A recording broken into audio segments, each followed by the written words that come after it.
Welcome to the Pompey Politics Podcast. I'm Ian Tiny Morris. And I'm Simon Hansbury.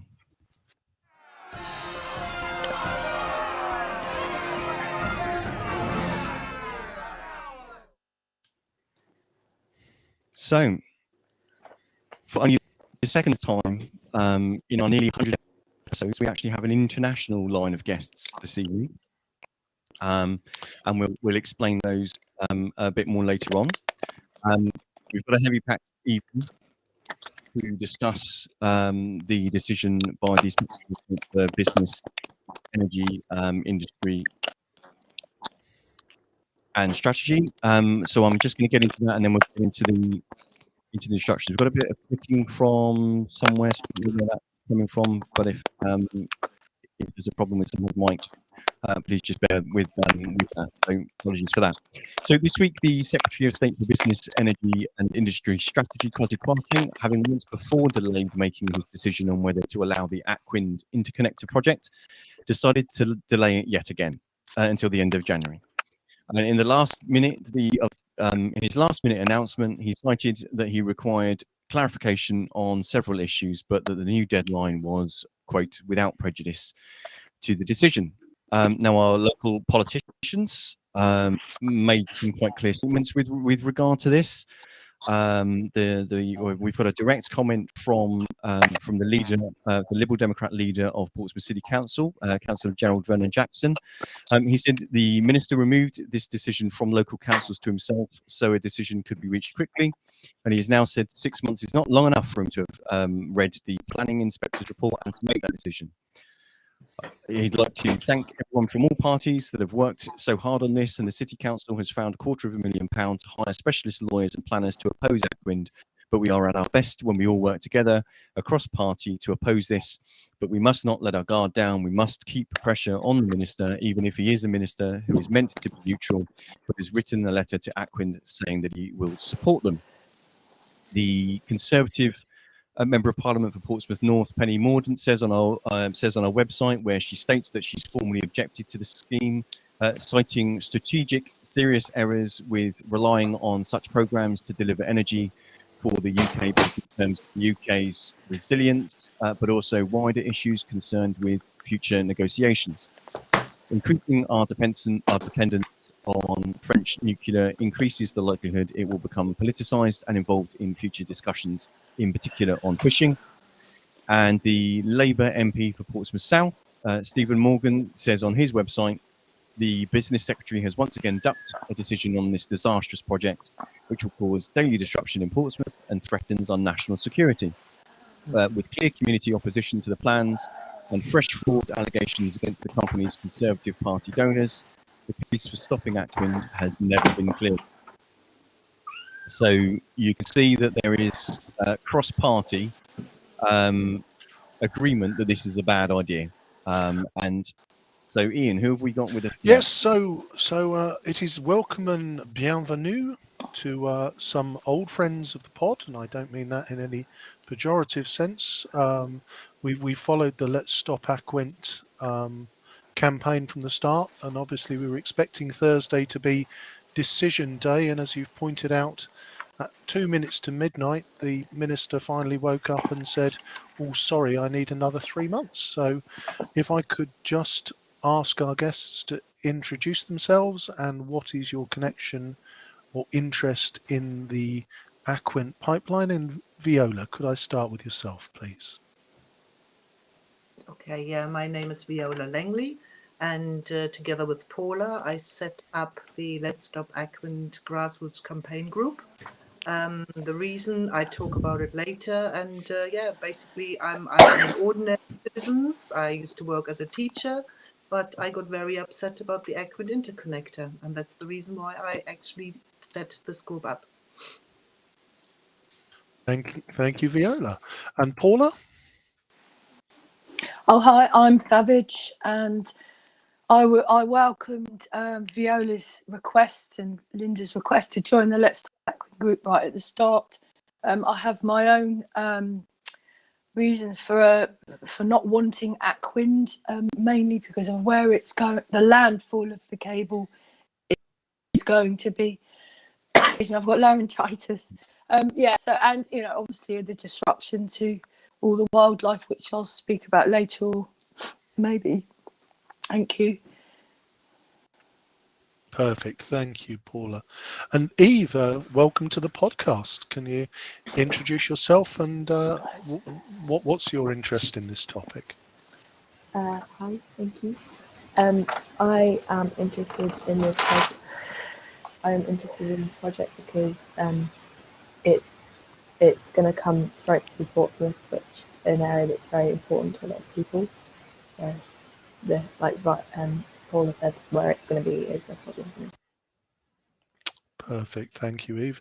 And last and by no means least, Jean, welcome. Thank you.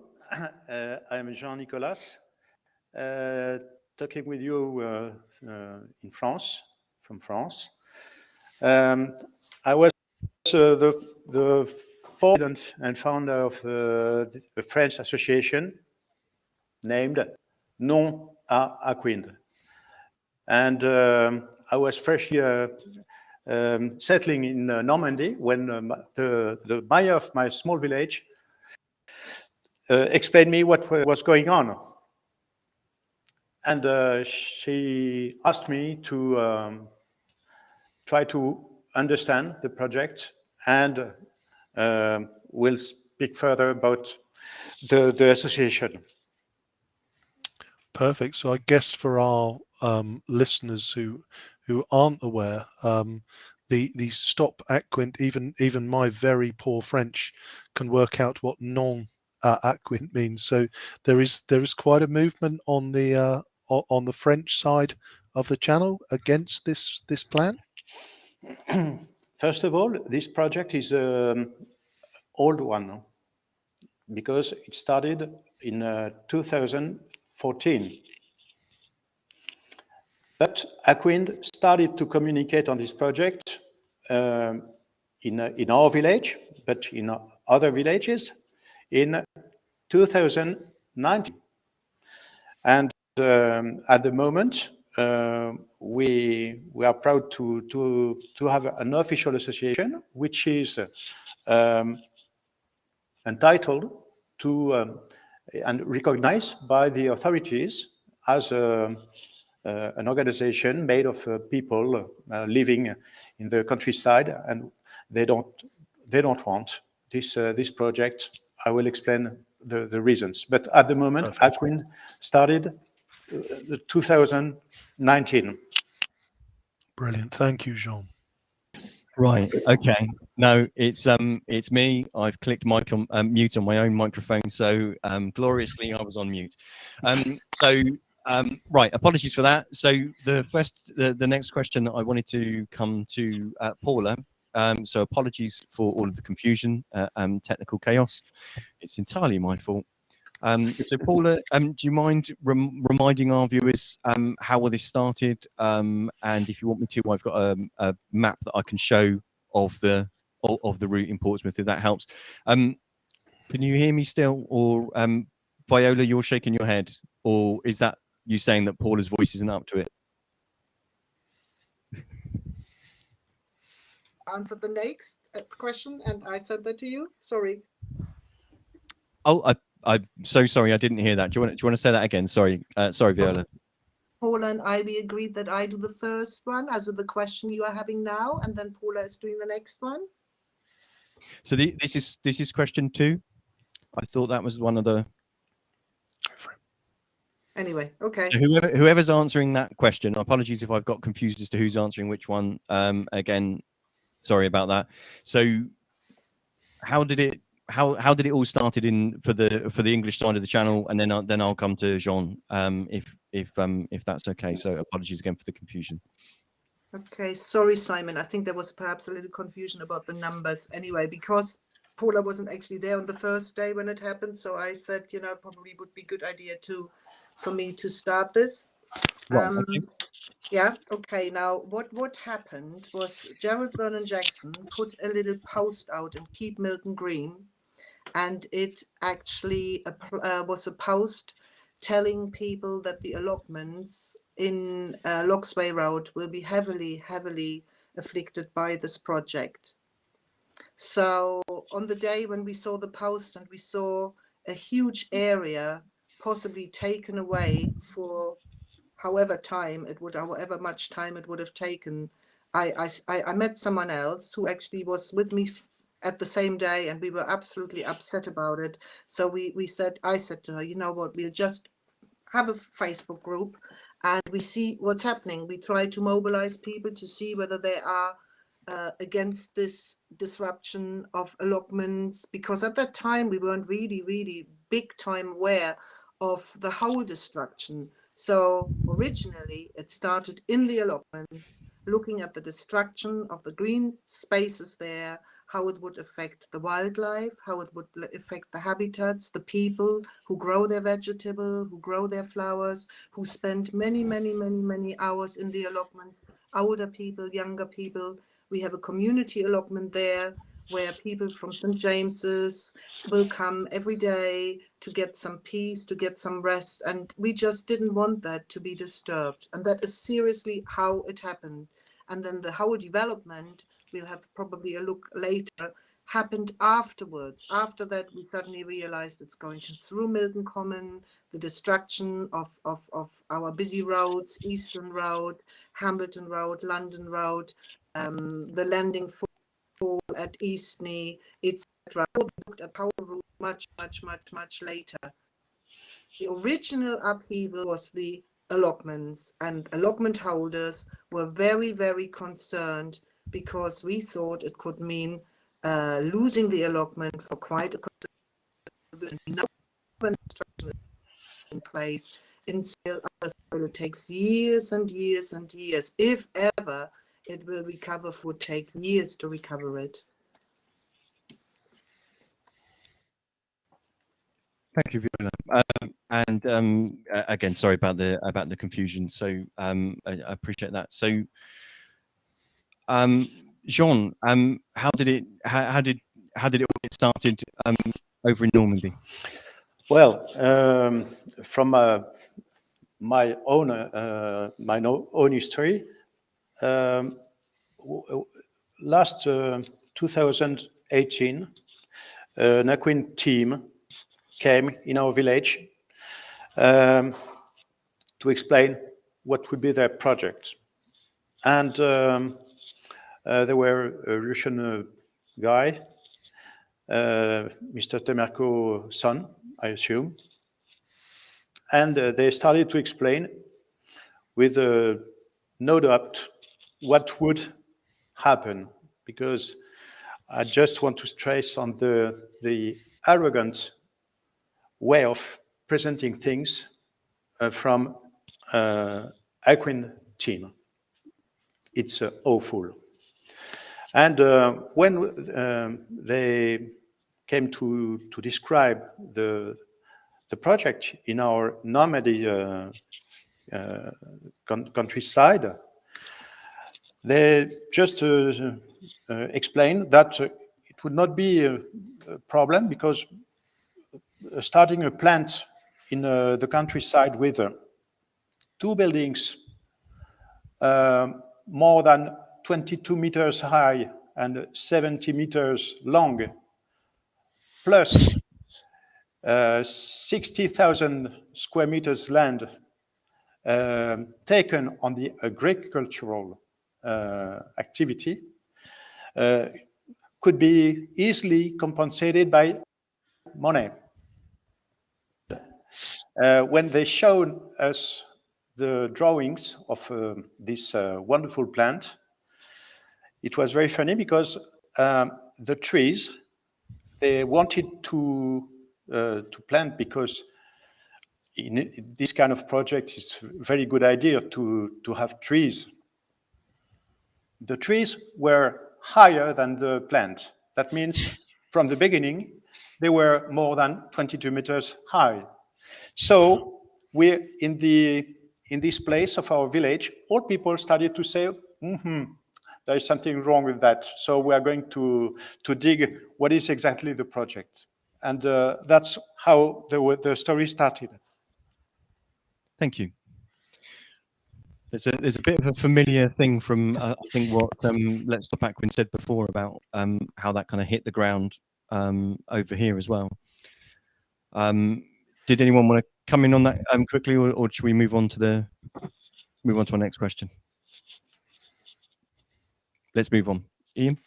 Yeah, so considering the impact, it seems bewildering in the early stages how few people seemed to know about the Aquind project. So for me, the key question is, how did you manage to get the message out and drive engagement to protest against the plan? And can I put that question to Paula, please?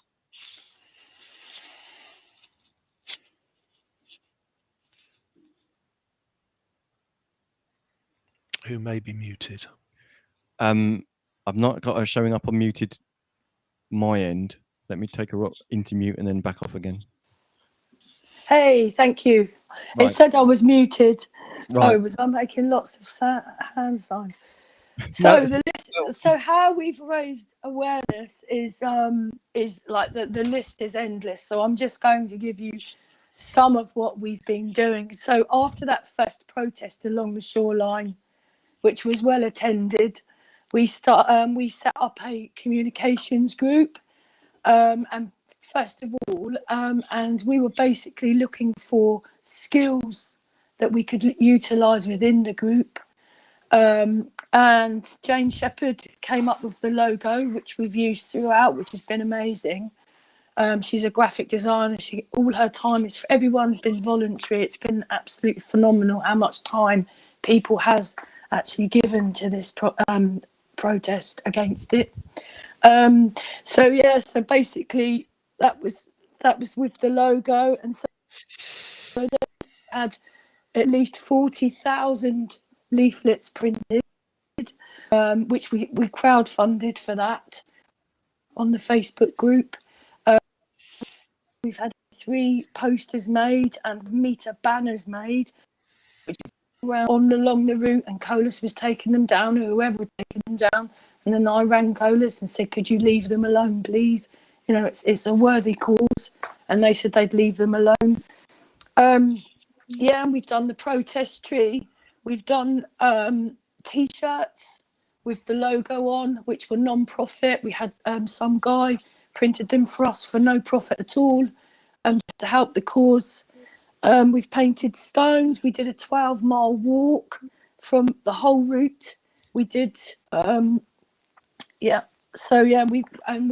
also did craftism, where people were making. We had 12-inch squares knitted or crocheted, and then Viola and I sewed them all together and made an enormous patchwork blanket with them. People have knitted wildlife like birds, and Eve made a beautiful brink geese, which we tied all around the city with the barcode on, a label to say that it's Let's Stop Aquind, and then you'd go to the Facebook group. Also Strong Island,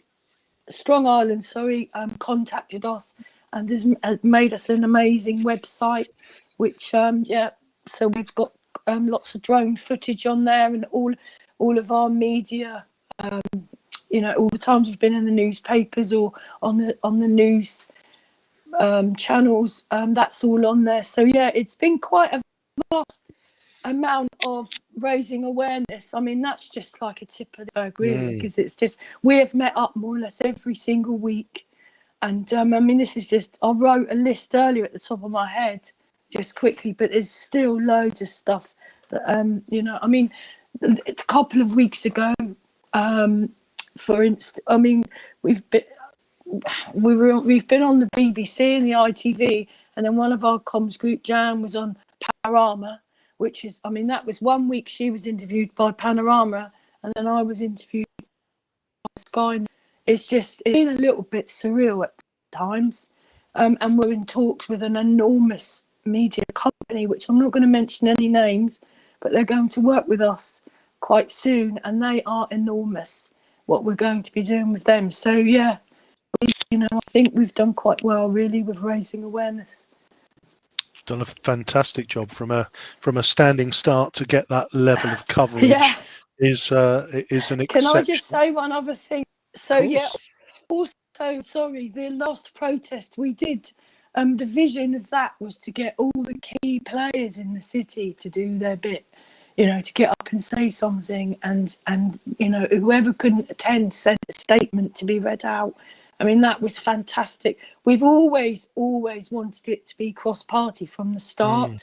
You know, we all, you know, I was a Labour candidate, but I've tried to keep that totally separate. You know, even though Viola's amazing relationship and correspondence with Gerald, and so therefore I've got a great relationship with Stephen Moore, and us the opportunity to take things, highlight it there, you know, because we went up as well, which was brilliant. Yeah, Okay. no, I think it's been something very refreshing about the issue as a whole, in the, you know, all three of the major parties, and obviously the Greens as well. I don't, there's nobody in the Portsmouth area that seems to be speaking for this. So if we can just change our focus to the other side of the channel. So Jean, how have you got the message out across Normandy, and what levels of support do you feel you have? First of all, I think the situation is a bit different because we live in the countryside, and you are concerned with this project in a crowded area here in UK. Yeah. That means few people were concerned by that, and the reason is that the surroundings are fields. But the specificity of the project in France, and which is also a question, is that the layout of the Aquind project has the good idea to cross not less than 15 villages. And in this regard, we consider that it was a potential danger. And we started to explain what was Aquind, because I don't know how it works in England, but as soon as Aquind was authorized to carry out first studies, they had to be coached by an official French institution, and they had to make public meetings in order to inform people.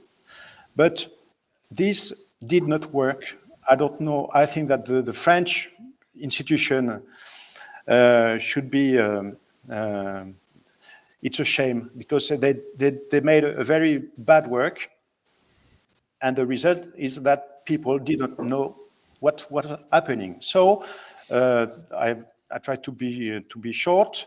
We decided to speak with all the local medias, of course, with the political people, local elected people, and also tried to discuss with national institutions such as CRE, which is the equivalent of Ofgem in UK, Yep. in order to make the buzz, because nobody was aware of that. And this institution, which was supposed to monitor the way Aquind was communicating on this project, clearly did not make the job. So people were not aware of the situation. Now things have changed, because Aquind created something, a dynamic, which has been also taken by political people. And this is very important, because we'll see that further. the strategy of Aquind is to consider that local concerns are pointless. Only discussions with governments, international institutions, that's all. The rest is pointless. Does anybody want to add anything to that point? Viola, you wanted to come in? Yes, just 2 points to add what Paula said. I think one thing here in England we have forgotten completely to mention again is we went through a 6-month examination process, and the group, with a lot of help of lots of people involved, had to dig through lots and lots of documents and reading it and analyzing it as good as we could, because we only, we are not experts, we are only sort of laymen, and we were trying to understand what was going on. So that took a lot of time, of our time, of writing letters, writing emails, writing submissions. That took a lot. And to come back to Jean's point, it's exactly what happened as well, because it's been taken away from local authorities, and our government has made it a national significant infrastructure project. And therefore, we as local people, as local authorities, as local councils, taken away the decision and to have a voice and to actually raise their voice. And that is wrong. That's what we think is wrong, because local MPs, local councillors know their local area, and the government should certainly listen to that. That's me. That's right.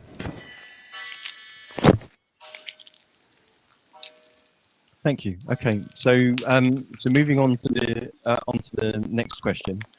And it's back to you, Jean. So and you covered it a bit there. So what stage is the French application at? And is it possible that in France it could be refused before a decision has to be made here? I take some. Of course, I know that the decision, which was supposed to take place a few days ago, is important for the UK side. But I would say that a wedding needs 2 people, and at the present time, let's get in mind that the French side has refused the project.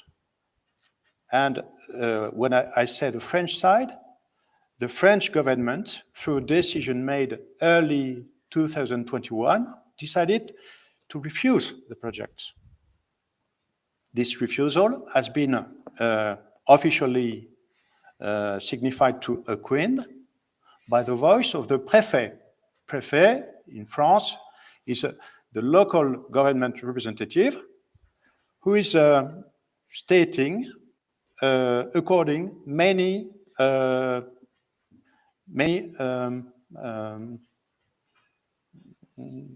voices from administration, from local elected, local environmental institutions. So the decision from the préfet is a mix of the French voice. So the refusal at the moment blocks everything for Aquind, because this decision is suspensive. Okay? From this moment, nothing happens until Aquind knows what is going to happen, because that's a second characteristic of Aquind. The first one was arrogance. The second one is very fond of appeals and legal actions.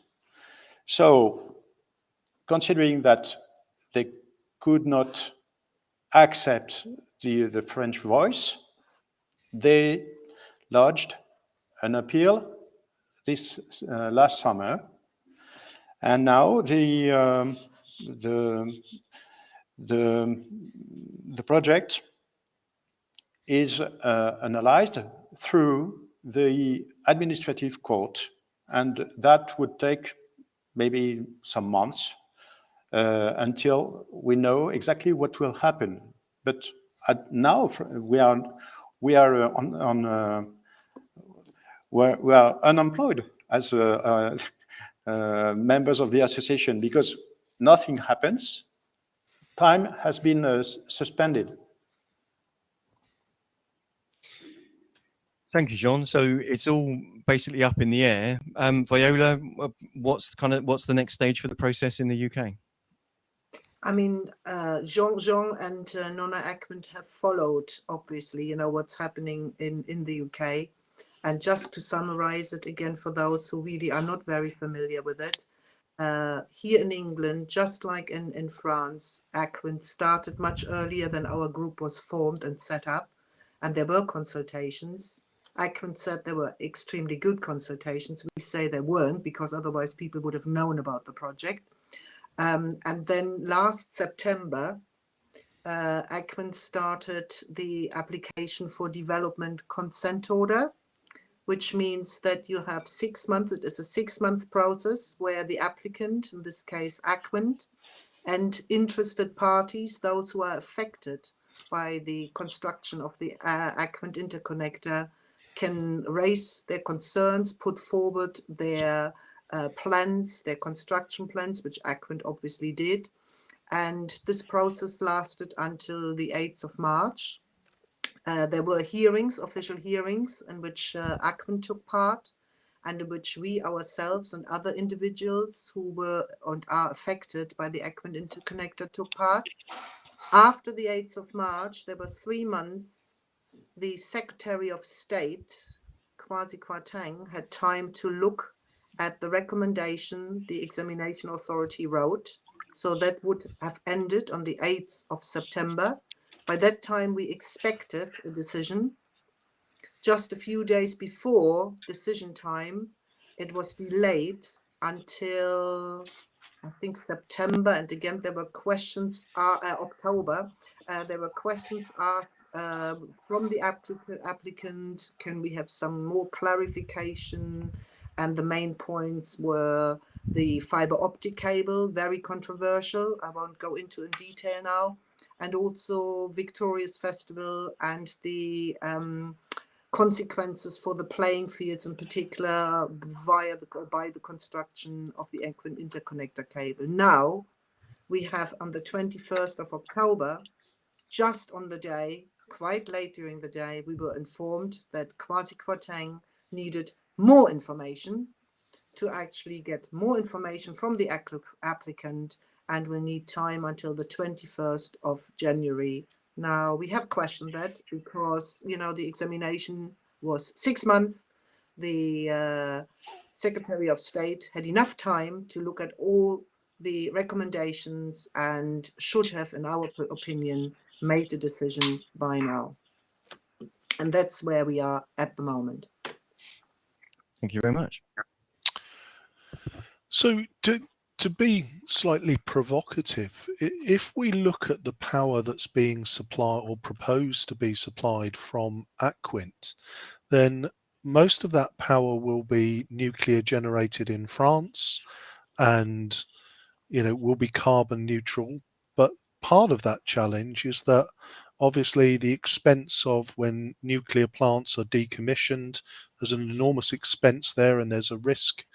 It would seem in this plan, all of that risk lays with the French taxpayer. So if I can ask you, Jean, how do you feel as a French taxpayer of taking all the risk of having the nuclear power generated in France and then shipped over to the UK?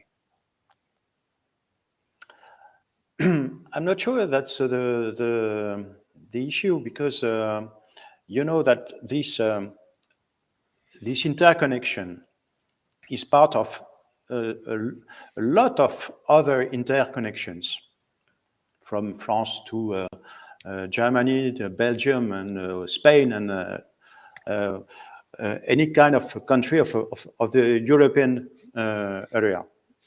And there's no, we do not wonder whether it is a nuclear, windmill, water, or what else. The architecture of the interconnections makes that maybe the electricity provided to UK comes from Germany through France. Ah, That's the purpose of the European grid. And that's why we have national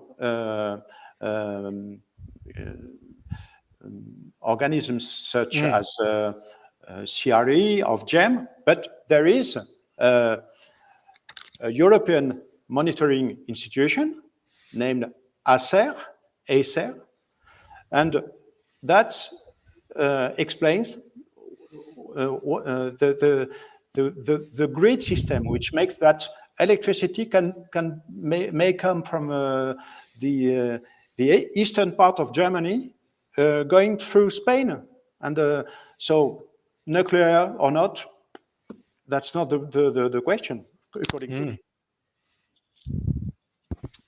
perfect. Thank you for the clarification there. Thank you very much. So the next question is to Eve. Viola tells me that you are Let's Stop Aquind's youngest campaigner. So thank you for joining us this evening. And I guess it would be interesting to know how did you become involved in the campaign, and what is it about the protest that motivates you?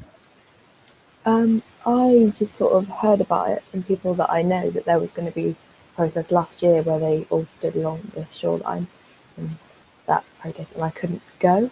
And then in I think it was March this year, I heard about the craftivism that was the opportunity, the meetings that were going to be held around that, and that sort of thing is my passion. So I thought that'd be a good use of my time, and I'm motivated by the fact that it's a very important. The area is very important to a lot of people. People should be able to go there without giant trenches and not being able to poor air quality, and that we deserve better than that. Okay, thank you very much. I think Viola, you wanted to come in there. Yes, can I just say, I mean, Eve has been absolutely fantastic from the Crafty Prism project beginning. When we were collecting signatures, she was always one of the first there with a fantastic idea. She took this one poster we've had, which Jane Shepherd designed. She had it around her neck, and she was there with a petition to take signatures anytime we were out there. She was one of the first to be there. I mean, it is just incredible, Eve. Thank you so much. Oh, that's fantastic to hear, Viola. And so, Eve, is this an issue that is resonating with your generation? Is it something that gets talked about in school and college? Is there an appetite for activism? Definitely. I mentioned it to some people at school and they had no idea about it, but they were like, I took the petition into school and I got some people to sign it there, and people were immediately on board. People think that young people don't care about nature areas and things like that, but as a young person, I wouldn't have survived lockdown without my daily walk down to the Limestone area. And I think, yeah, young people, we do care. No, it is interesting, isn't it, that lockdown has probably given so many of us a greater kind of appreciation for the area in which we live and the countryside that surrounds it.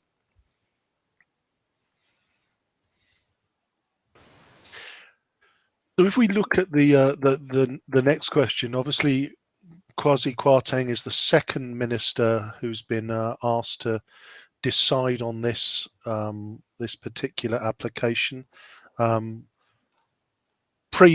Previously, Alok Sharma removed himself from the decision-making process after there were links to some of the Russian owners of Aquind.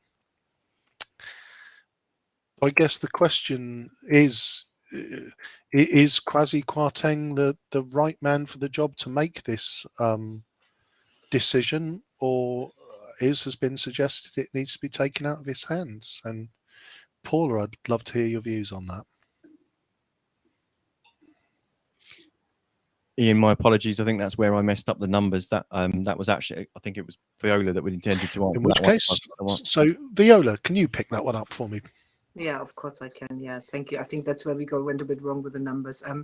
Now, I mean, I think this question is a very, it's a good question, because we all have followed over the last 2 and 3 weeks all the political programs on television. We've seen the the Pandora Papers. We've watched BBC South, and we also watched the Andrew Marr show. Now, if we talk about the Andrew Marr show, we know he said very clearly when he was asked by Andrew Marr, did he ever have any connection with Aquind? And he said very clearly, no. Now, I have got in front of me here on my phone a copy of the letter, which was written on the 3rd of October 2019. And if I just give you a few sort of like excerpts, just 2 or 3 sentences. It starts off with, "Dear Alexander," handwriting, and then it goes typed. I just take out now the things which I think are very important. We will reiterate our continuing support for all the projects that we supported for inclusion on the list. This, of course, includes the Aquind project. And the last sentence, we have written to the Commission to reiterate our support for a number of projects, including, of course, the Aquind project, and yours sincerely, signed by Kwasi Kwarteng.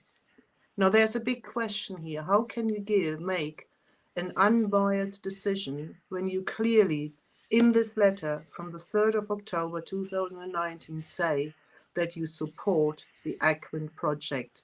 Personally, and I know Labour has already asked that question, Kwasi Kwarteng should ask himself, should he recuse himself, just like Alok Sharma, from this project, because there is a definite involvement. It is not with money, but it is certainly in words, reassurance that Aquind will be supported. And I guess that prompts a follow-up question, Viola, which is that I guess it's and Jean gives an excellent explanation about the on the French side. I guess the question is the idea of interconnectors fundamentally wrong, or is it a case of, and again, it would just seem to be the worst idea in the world to put it through the centre of Portsmouth. So do you think the issue is more about the Aquind interconnector generally, or is it more about the planned route that's now come to that's been settled on now, which takes it through the heart of Portsmouth? Do you want me to answer that? Yes, please. Yeah. Now, as you perhaps remember from the last podcast when we were together, when we started this project, we just looked purely at the route, because we said it is actually daft and absolutely nonsensical to come through the most densely populated city outside London. Total nonsense. Then we started to look and investigate in the media as well. Of course, you can't, it just happened. And we saw what the whole development of the project, the background, the financing, the owners, how it was obscured, how we didn't know exactly what was happening. And so we started to really object against the Aquind interconnector in particular. We are not against interconnectors, but we are against this Aquind interconnector. We have also proposed different routes, but that certainly wouldn't help our French friends anyway, because the more I look at it, and the more we look at it in the group, and we are unanimously, I think, at least in the comms group, and I think for many reasons also the Facebook group, the more there has been revealed, the more we have to say this project must be stopped at any case. So would the three of you on the UK side all support Kwasi Kwarteng being removed from the process? Shall I answer? And then maybe Paula and Eve can come in. I think Perfect. seeing what we have seen, the letter and what we have heard in the Andrew Marr show, I don't really think he's got a choice here because there is no unbiased view. But of course, the question remains after that, if he did recuse himself and somebody else would take it on, would it take longer again? Can there be another delay? Or would the person, if another person would take on behalf of him, the Secretary of State, would he be able to make the decision in time? So there is a question we all have. I have thought about that over the last 1 or 2 weeks, certainly. Paula. I think Paula was having some sound issues, so I don't know if you got that, Paula. We were just asking whether you'd be in support of Kwasi Kwarteng being removed as the decision maker in this process. I don't know if you're getting that. Yeah, Paula's let me know in the chat that she's not getting anything at all. Okay.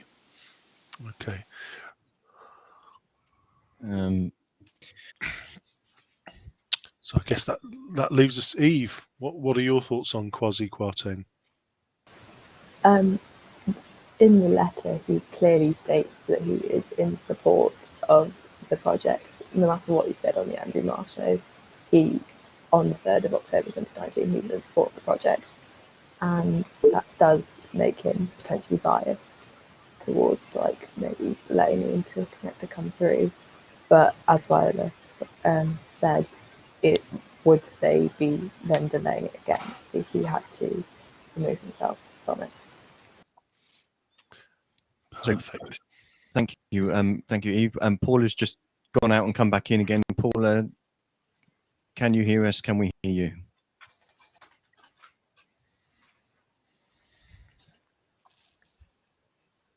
Paula, can you hear us at all? We're not hearing you. We can't hear you. It's not muted on my end. Let me try and put you onto mute and take you off again, see whether that works, because that seemed to help before. How does that work? Hello? Yes, we have you. And you're back. I can't unmute myself anyway. Right. Sorry, I don't know what's going on there, so I'm so sorry about the problems. But thank you for wrestling through. The question that we were just asking you for any response on was whether you'd be in support of Kwasi Kwarteng being removed from making this decision, or as Viola had said, actually removing him. Would that actually then just delay it even further as someone else got up to speed?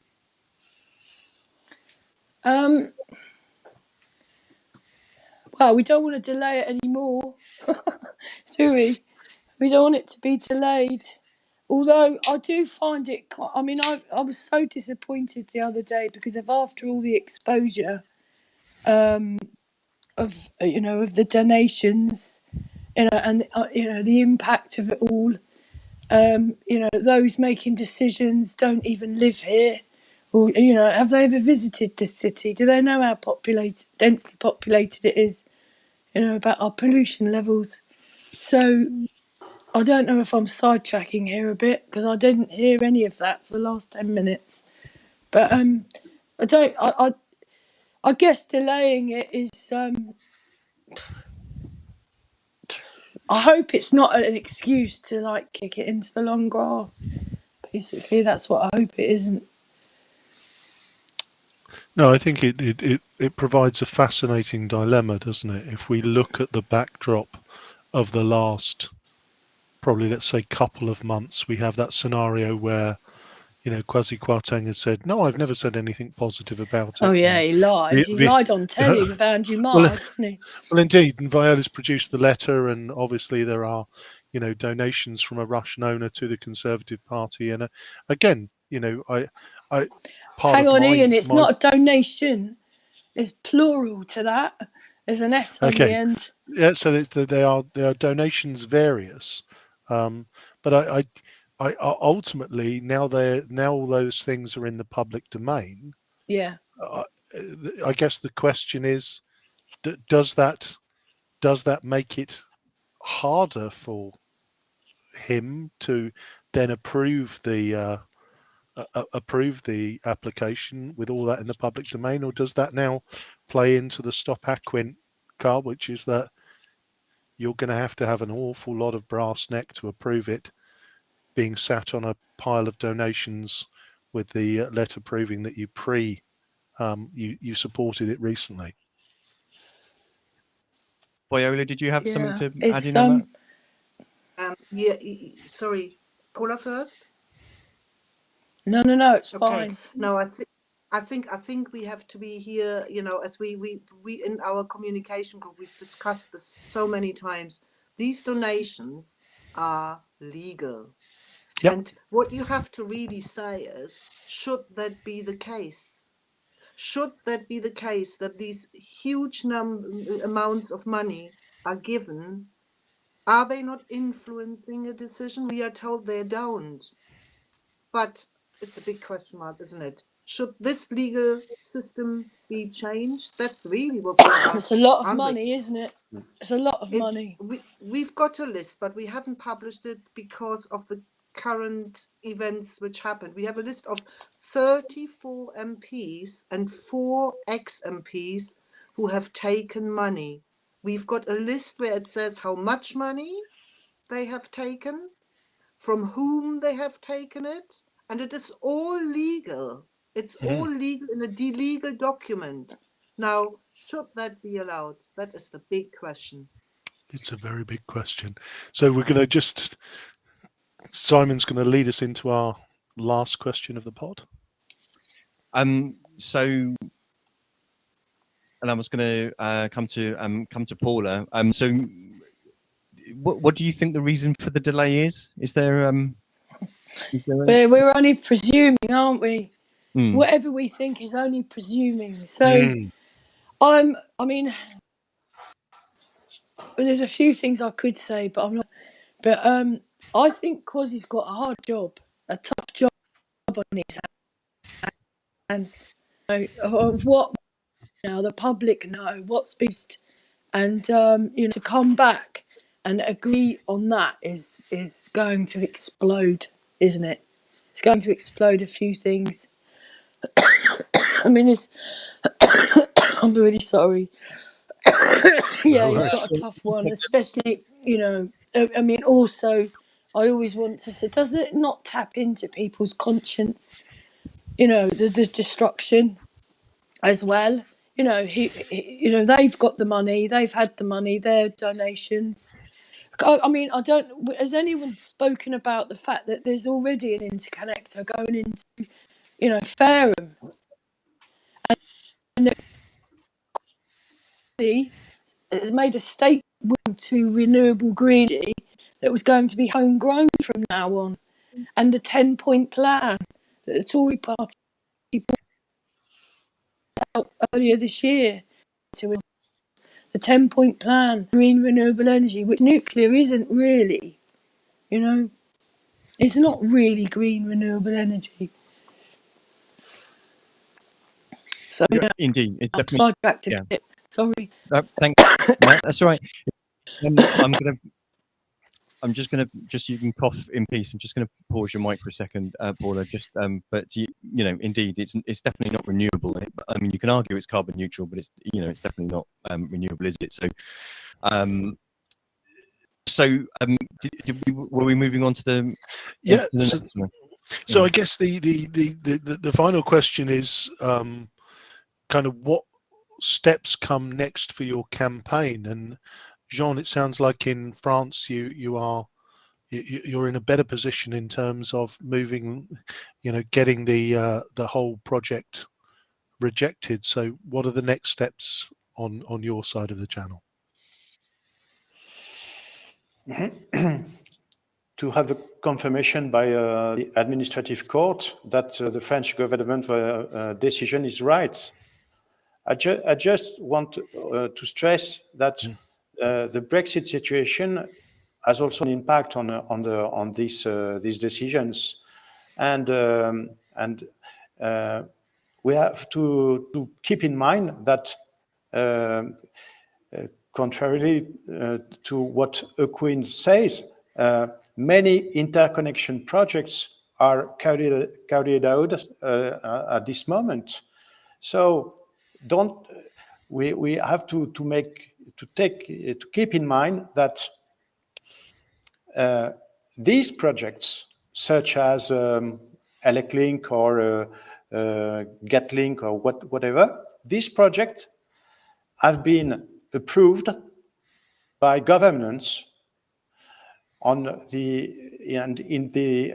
to the European organization, and getting another one at the moment, Aquind for instance, getting another one will create an unbalanced situation, which is not possible because the competitors will not be accepting that a project which is not agreed officially either by Europe, France, and the grid managers. Why would they be authorized to carry out that project? That's a question also. That's brilliant. Thank you, Jean. So, Viola, on behalf of Let's Stop Aquind, what are your next moves? I think the first thing is we are having a meeting next week in the communication group to obviously discuss steps, but there have been already a few ideas sort of passed around. First of all, we have another 3 months for raising even more awareness, because as we know, as we speak, there are still so many people here in the city who have got no idea. Number 2, we will have to look at the documents. There will be questions from Kwasi Kwarteng to the applicant Aquind. We will have a look at those questions. Should they be published? I check daily. Are they published? No, they are not published. We will liaise as before with all our councillors and our MPs. We will follow the news. We will dig deep as we can to keep up with everything. But above all, I think it is really important that we keep the momentum going for the next 3 months and make sure people know about this, that they know what it would mean for the town, for the city. And we will try to lobby some more MPs, see what we can do, and really keep being active, keep being going, and make sure that we keep that momentum going until the 21st. Perfect. Thank you, Viola, and thank you to all of our panelists this evening. It's a really important topic and lovely to see so many people working so very hard to stop Aquind. So you've been listening to the Pompey Politics Podcast. I've been Ian Tiny Morris. And our guests have been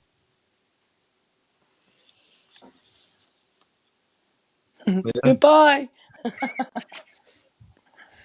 okay, and our guests have been Viola Langley from Let's Stop Aquind, Paula Savage from Let's Stop Aquind, Eve Miller from Let's Stop Aquind, and Jean Nicolas from Nona Aquind. Thank you very much. Thank you so much. Thank you. Thank you. The whole Facebook group, website, everybody. Thank you, France, Nona Aquind. Thank you, Let's Stop Aquind, everybody involved. And thank you for our MPs for supporting us. Thank you. Thank you all. So don't forget to join us next week, where we'll be asking whether COP26 is more blah blah, or whether it will be some definite actions and what that means for Portsmouth. And then the week after, we'll be looking in chamber danger. The council returns to meetings, full council meetings in the council chamber, and we'll be looking at what's on the agenda there. So I've been Simon Sansbury, and you've been listening to the Pompey Politics Podcast.